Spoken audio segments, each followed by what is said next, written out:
Buenas noches para todos. Disculpen la demora. Ha sido un Consejo de Ministros bien fermental. Como ustedes saben, todas las ramas de actividad representadas en el Gobierno tienen su opinión. Y si bien hay prioridades, siempre es bueno escucharnos entre todos. Hoy hace un año que con ustedes hablábamos de la famosa cuarentena obligatoria. Era un lunes 23 de marzo, cuando el Gobierno decidió no confinar al pueblo uruguayo, si bien la presión desde muchos ámbitos políticos, sindicales, era muy fuerte. Nosotros optamos por la libertad. Libertad que una vez más venimos a defender. Obviamente, un año después, la situación es distinta. La cantidad de casos son mucho mayores. Tenemos una cepa que, según ustedes han informado y hemos escuchado a los científicos, es una cepa muy potente en la penetración y en la capacidad de contagios. Nos decía el ministro de Salud Pública, contagia 2.5 veces más que la otra. Tenemos una situación compleja con el sistema de salud, sobre todo presionando sobre los CTI, pero al mismo tiempo el Uruguay ha avanzado en la vacunación. La última vez que me fijé en el día de hoy veníamos con 350.000 personas vacunadas y con todas las reservas que tenemos de vacunas en los próximos días. Tiempo después de ese 23 de marzo, ante una pregunta de un colega de ustedes, dijimos que para adelante todo lo posible y para atrás todo lo necesario. Obviamente que, como presidente de la República, el Gobierno, cuando puede ir para adelante, lo hace con beneplácito, lo hace con ganas, y cuando uno tiene que ir para atrás, obviamente que lo hace con una profunda responsabilidad, cuidando a los uruguayos, pero lo hace con pesar. ¿Qué es lo que voy a hacer ahora?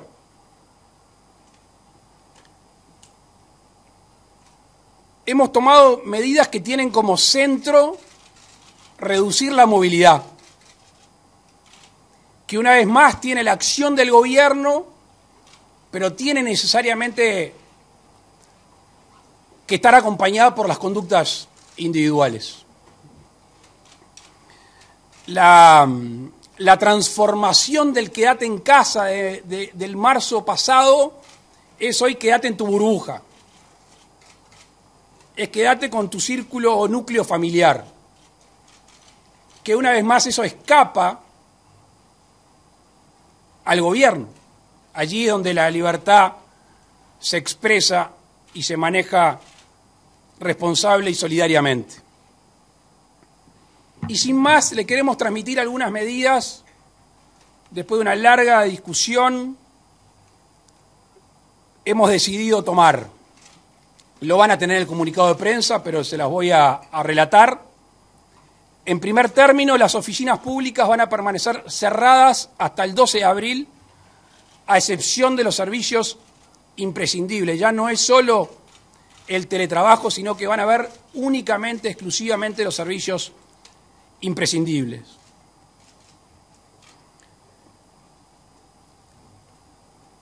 Se va a aplicar el subsidio por enfermedad a los mayores de 65 años en el sector privado.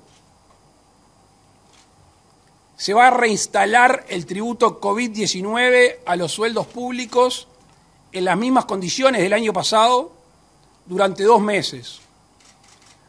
Lo que se recaude por ese concepto va a ser destinado a las actividades que van a ser perjudicadas por la reducción de la movilidad. En esto Robert Silva va a poder profundizar, si ustedes lo estiman pertinente, pero básicamente se va a suspender la educación presencial en todos los niveles de enseñanza hasta Semana Santa o de turismo inclusive. El regreso posterior a la presencialidad va a ser progresivo y se va a comenzar por la educación inicial. Se va a disponer el cierre de clubes, gimnasios y prácticas de deporte amateur hasta el 12 de abril. Se suspenden los espectáculos públicos en todo el país hasta el 12 de abril. Se dispone el cierre de los free shop en la frontera hasta el 12 de abril. Y en esto queremos ser muy claros. En el marco de la normativa vigente se van a disolver las aglomeraciones. Y este es un mensaje que queremos que sea claro porque vamos a aplicar la ley vigente que el gobierno tiene como herramienta. Para estimular más aún el tema de las vacunas y facilitar a los trabajadores, se va a elaborar un proyecto de ley, ya está elaborado el proyecto de ley, para que los trabajadores dispongan del tiempo necesario sin afectación salarial, sin afectación de su jornada de trabajo. En coordinación con los intendentes de Salto y Paysandú, esto fue un requerimiento de los propios intendentes, se van a cerrar los complejos termales en estas vacaciones. En los bares y los restaurantes que se mantiene el aforo vigente, se va a disponer el cierre a las 12. Recordarán que se había extendido hasta las 2, según disposición de los distintos SECOED. Las fiestas y los eventos sociales quedan suspendidos hasta el 12 de abril. Al principio de la conferencia hablamos de la presión sobre el sistema de salud y sobre todo el CTI. Ya hace muchos meses que estamos trabajando con el ministro de Salud Pública, con ACE y con la gente que es idónea en CTI, tanto el sector público como el sector privado, en destinar recursos humanos, que es a veces lo más importante, o sin a veces lo más importante en tratamiento intensivo. Y además vamos a seguir ampliando las camas. El 2 de marzo informábamos que en el sector público se había aumentado 96 camas. Pasamos de 112 camas y le agregamos 96 más, casi un 100% más. Ahora vamos a agregar 129 camas de tratamiento intensivo. De estas 129 camas, 35 son del sector privado, 10 del Hospital Militar y el resto del sector público, que dentro de lo posible, después podrán profundizar con el ministro de Salud Pública o con el presidente ACE, va a tener determinada regionalización. ¿Por qué?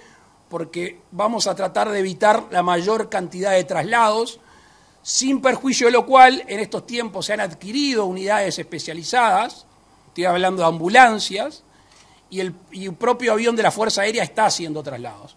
Lo que vamos a tratar de hacer es de reducir la cantidad de traslados, sobre todo del norte al sur.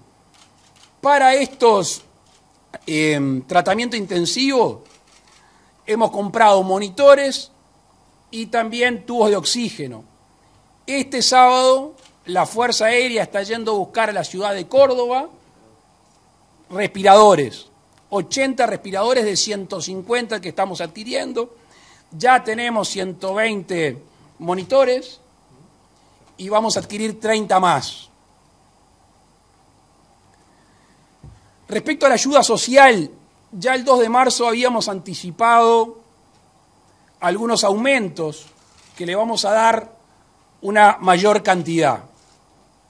Por eso, durante estos 2 meses que vienen, se va a duplicar el monto correspondiente a la asignación familiar del Plan de Equidad y se va a duplicar el monto de las canastas alimentarias de TUAP.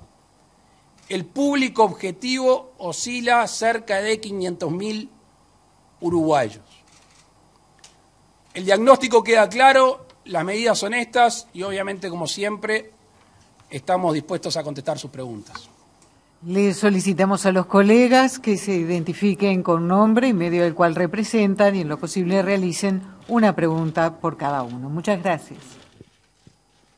Presidente, acá en el costado Pablo Fernández del Diario del País, para evitar el acercamiento en la sala de prensa que había mucha gente. Consultarle justamente por esta última parte que hizo referencia a la intención de ampliar la cantidad de camas en el CTI, teniendo en cuenta que van a sumar equipamiento de otras partes, si están pensando en sumar también recursos humanos, porque había reportes del interior del país, en Cerro Largo creo que era uno, donde había una cantidad importante de personal de la salud afectado en cuarentena o infectado con COVID. Y la siguiente, vinculada a los anuncios del Partido Colorado sobre las medidas, vi que dijo que se va a volver con ese aporte de los sectores públicos y se pensó en algún tipo de impuesto también para el sector privado. Gracias. Último, no. Sobre el personal, lo dije al principio, pero lo reitero, los números los tiene mejor el ministro de Salud Pública, que después los puede compartir con ustedes, si es que interesa personalmente. Ha habido una formación de personal, residentes, enfermeros. Obviamente, la coordinación que nosotros estamos tratando de hacer no es solo los recursos humanos, sino la regionalización de los lugares donde se necesita, afectado porque hay más presión y también afectado por lo que tú decías respecto a las cuarentenas. Hace días que se viene trabajando, pero ayer a las 2 de la tarde nos juntamos con el ministro de Salud Pública y con el presidente ACE, luego se fueron al ministerio a reunir, se agarró un mapa y se terminó con todos los datos, ya no solo la infraestructura, sino también los recursos humanos. Después porque si no es muy engorroso, pero después lo puede conversar con ustedes. Buenas noches, Natalia de Brun de TV Ciudad. Presidente, quería preguntarle si estas medidas de la frontera no se debió tomar antes. La semana pasada se esperaban anuncios más fuertes con respecto a la movilidad y si además que cree si es suficiente solamente el cierre de los free shop en la frontera. Por ejemplo, el cierre de frontera no se volvió a mencionar, o sea, se volvió para atrás, digamos, en lo que había sido cuando se restringió más a partir de diciembre. Y lo otro, para Silva, preguntarle qué fue lo que pasó en la defensa esa de la presencialidad que iba a tratar de mantener en este Consejo de Ministros, que no se pudo lograr para la educación. Lo de si son suficientes o no, no me corresponde a mí. Le diría que es tarea, en realidad, de ustedes y de opinión pública. Nosotros actuamos dentro de nuestro leal saber y entender, siempre tratando de defender la libertad y siendo justos. Es muy difícil ser 100% justo. Con el diario El Lunes siempre es más fácil analizar, pero insisto, yo no soy ni biógrafo, ni analista, ni periodista, eso se lo dejo a ustedes. Con el tema de los free shop hay una discusión, hacia dónde es que va el turismo ese que ustedes ven en los videos de los ómnibus. Si va a los free shop particularmente o si va a otros negocios, conocidos como los turcos y los tolditos y tantas otras cosas. Creemos, dada la gravedad de la penetración de la P1, sobre todo en Brasil, teníamos noticias hoy de una secuenciación en Rivera, el 80% de los contagios de Rivera es de la P1, cuando en el resto del país no llegaba al 17-18%. Entonces, si son los free shop algún foco de atracción, bueno, lo cerramos. Lo mismo que en Río Branco, los free shop de frontera. Con respecto a la frontera, es muy importante analizar el tiempo en que se toman las medidas, y no el tiempo si es suficiente o si no había que haberla tomado antes, porque insisto que no voy a discutir, pero el cierre de fronteras preverano, ¿qué era? La cantidad, ya no solo de extranjeros que estaban prohibidos, sino la cantidad de uruguayos, 80.000, 90.000, que vienen en esas fechas de la fiesta para compartir con su familia. Pasado ese momento, como no hay una afluencia tan grande, porque ya pasaron la época de las fiestas, se volvió a la prohibición o al cierre de fronteras parcial que de alguna manera deja fuera a los compatriotas.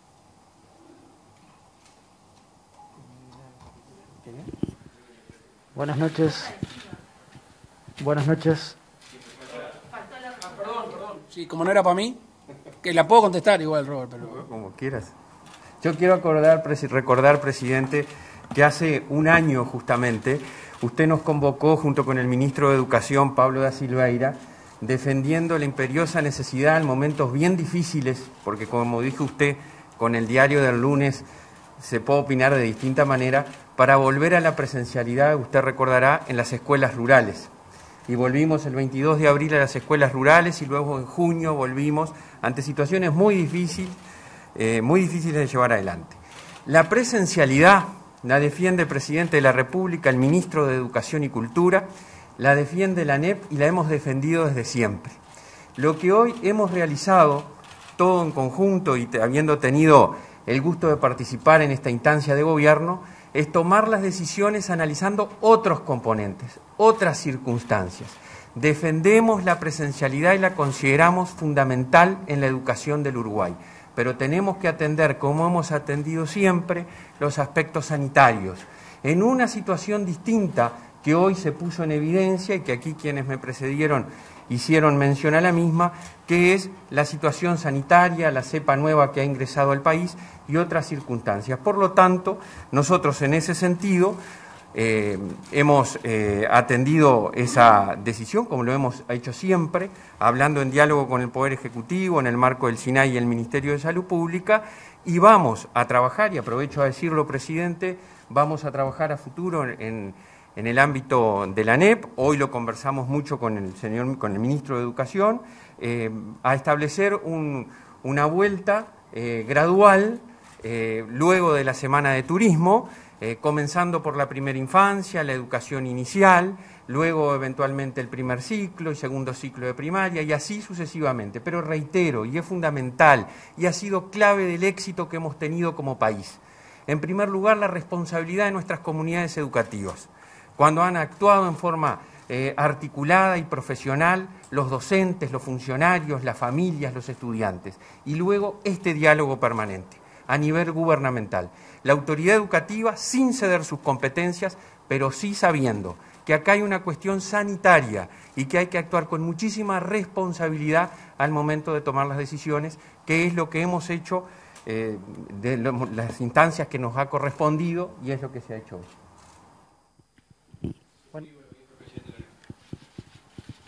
Buenas noches, Juan Pablo da Costa de Canal 4 Telenoche. Presidente, quería consultarle por las medidas económicas. Ha dicho que lo que se recaude con este impuesto a los sueldos más altos de la actividad pública irían a las actividades más perjudicadas. ¿A cuánto entiende el gobierno se puede llegar a recaudar con este impuesto y cómo se repartiría o hacia qué sectores iría? Muchas gracias. La cifra exacta no la tengo, es el mismo tributo que el año pasado. Obviamente que lo recaudado por este tributo, no me tomen al pie de la letra, pero lo que vamos a aumentar, está la ministra Arbelecha ahí, lo que vamos a aumentar de las asignaciones familiares del plan de equidad es casi lo mismo que recauda un mes de ese tributo, más o menos. Acuérdense que eso es parte de lo que vamos a destinar desde el punto de vista social, sin empezar a contar la gente perjudicada directamente por estas medidas restrictivas. ¿Qué quiero decir con esto? Que obviamente la erogación del gobierno, que estaba en 540 millones de dólares planificada a principio de año, que ya supera los 600 millones de dólares, va a estar por encima porque vamos a tener que hacer un gasto mayor en este esfuerzo que le estamos pidiendo a muchos uruguayos. Planteos que vienen desde las cámaras, de los sindicatos y desde el Partido Colorado y otros partidos políticos que han traído planteos formales, el ministro de Salud Pública y otros planteos formales que han venido a la mesa que han sido tomados en cuenta. Gracias. Buenas noches, Ken Parks de Bloomberg News. Señor Presidente, quería preguntarle si la crisis sanitaria va a obligar al gobierno a replantear sus metas en materia de crecimiento económico y déficit fiscal para el 2021. Gracias.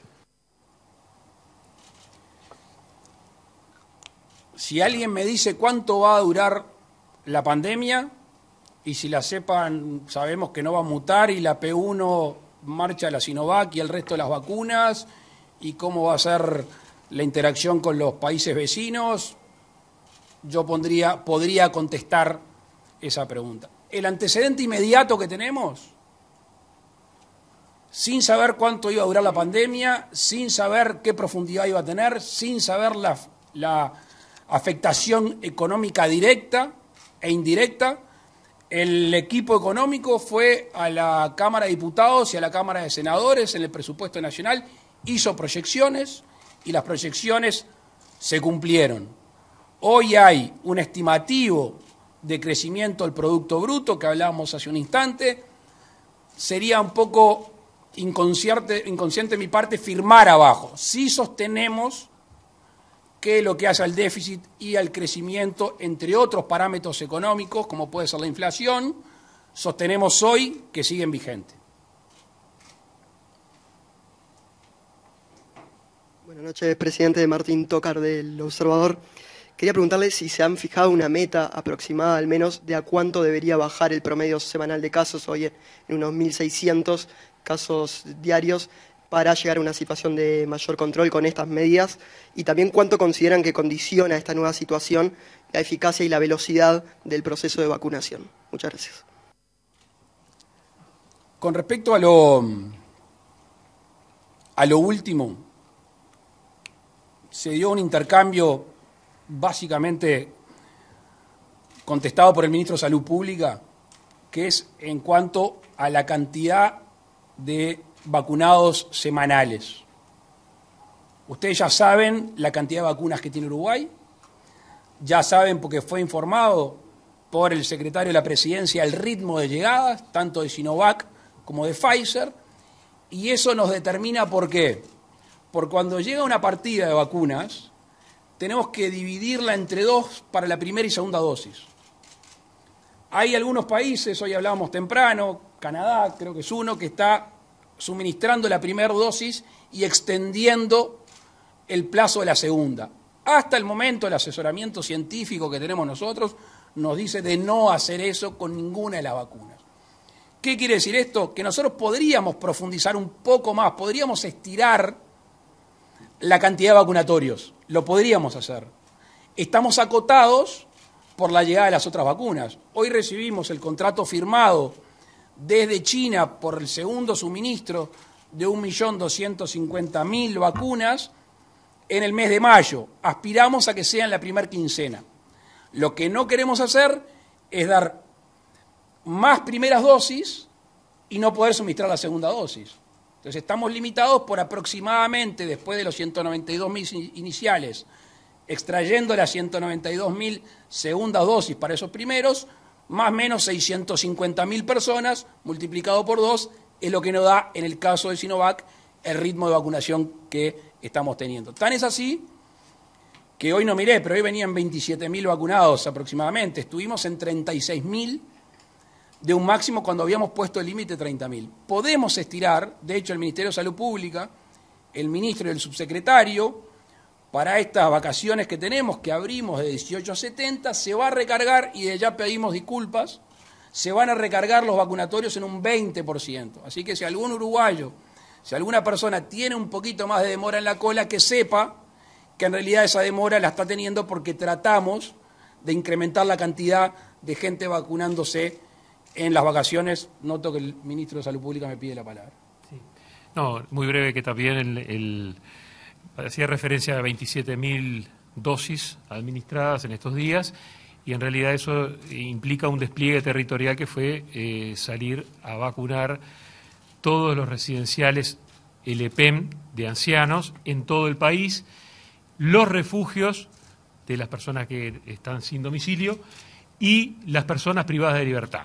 Eso es todo un operativo que nosotros tuvimos que desdoblar los equipos, sacarlos de los hubs de vacunación grandes, como el Antel Arena, para volcarlos en decenas de móviles y decenas de vacunadores para ir a la cancha. Hoy podemos afirmar que en Montevideo se culminó la vacunación de la totalidad de los residenciales en su primera dosis con Pfizer y de los refugios. Y eso es un gran orgullo para el país, porque sabemos que esa población es una población especialmente susceptible, al igual que las personas privadas de libertad. Entonces hay una doble explicación, no solamente el tema de las dosis, sino también el desdoblamiento de la tarea en el campo.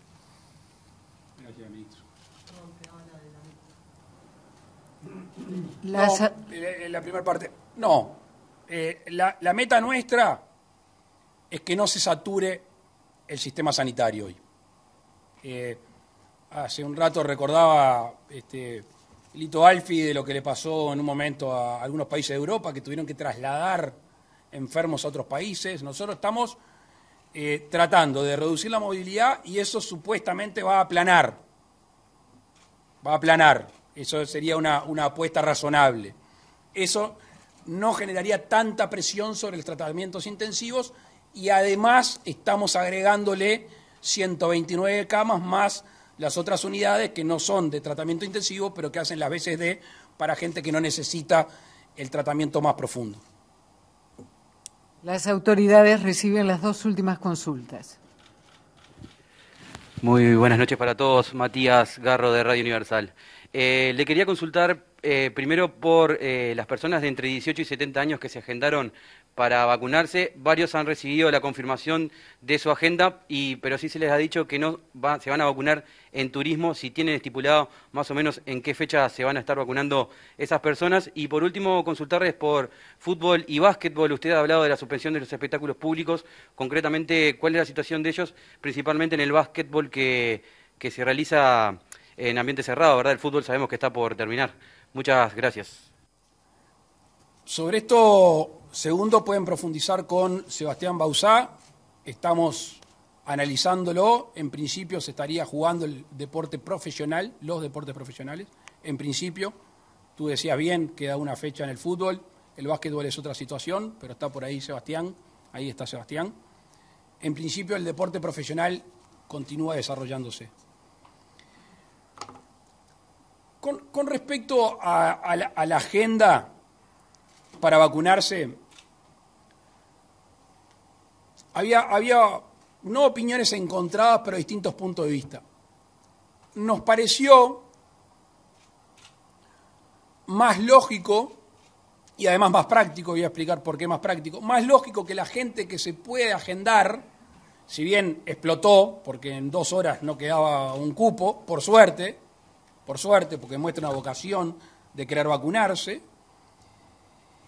La gente que quedó en la cola, que quedó adentro del sistema, va a recibir mensajes periódicos, esto fue algo que informamos en el Consejo de Ministros, para que se quede tranquilo que está en el sistema, no que cayó en un agujero negro, está dentro del sistema y se le va a ir informando a medida que vayamos liberando las vacunas.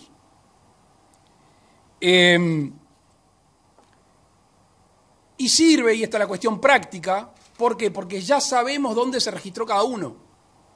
Imagínense que es mucho más sencillo, en una logística que tiene sus complejidades de llevada de vacunas al resto del país, ya saber que hay una persona de 19 años que se registró en la ciudad de Paysandú. Lo vamos a saber 1 mes y medio antes, más o menos. Entonces, la tranquilidad que está agendado, hoy me mostraban los números, hay 800.000 agendados. Esas personas van a recibir semanalmente un mensaje de texto, un mail, diciéndole, tranquilo que sabemos que estás, que no es que se fue la reserva, y nosotros vamos a saber con anticipación cuántas vacunas tenemos que mandar a determinados lugares. Sí, tengo. Prefiero reservarme, ¿sabes por qué? Porque cuando llegue la segunda partida de Sinovac, porque no se olviden que ese sector de la población es con Sinovac, una cosa es que llegue el 11 de mayo y otra cosa es que llegue el 30 de mayo. Por eso, cuando sepamos exactamente el día que llegan esas vacunas, ahí podemos ya terminar de anclar la fecha de vacunación de esa gente que quedó agendada. Hola, ¿qué tal? Por acá, buenas noches, presidente Nicolás González de BTV Noticias. Discúlpeme que por ser el último hoy, tengo algunas dudas que me quedaron ahí a propósito de algunos anuncios. Cuando usted dice servicios imprescindibles, ¿a qué se refiere puntualmente? En el caso de los bancos, por ejemplo, ¿van a mantener el horario normal? Después, por ejemplo, con otras medidas, sí, anote. Los restaurantes y los bares, usted dice que va a cerrar a las 0, se pasa para las 0. ¿Qué pasa con los casinos del Estado, que en realidad están abiertos toda la madrugada, y con los shopping? ¿No hay medida para los shopping? Y en el caso de las termas, ¿los hoteles que son complejos termales también cierran? Gracias. Vas a tener más problemas con tus colegas que conmigo, me parece. Casinos. Tenemos un reclamo formal del Congreso de Intendentes, que le hizo saber a la ministra de Economía. Estamos estudiando la situación del funcionamiento de los mismos. Desde mi punto de vista, debería tener un horario acotado como tienen el resto de los restaurantes, los bares. Con respecto a lo imprescindible, depende del ministerio.